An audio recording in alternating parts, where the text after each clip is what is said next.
Alam mo bang nakakatawang sabihin ang iba ang araw bukas sa ngayon?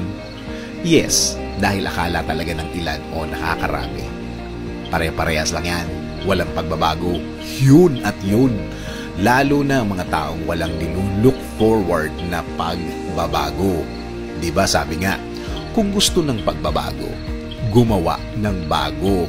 Bagong effort, bagong pakikipag-usap, bagong diskarte. Kung gusto mo ng pagbabago, gumawa ng bago.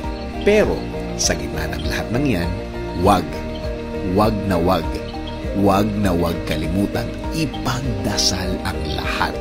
Ulitin ko lang ha, ikulit ko lang para matandaan. Walang panalangin or no prayer is wasted.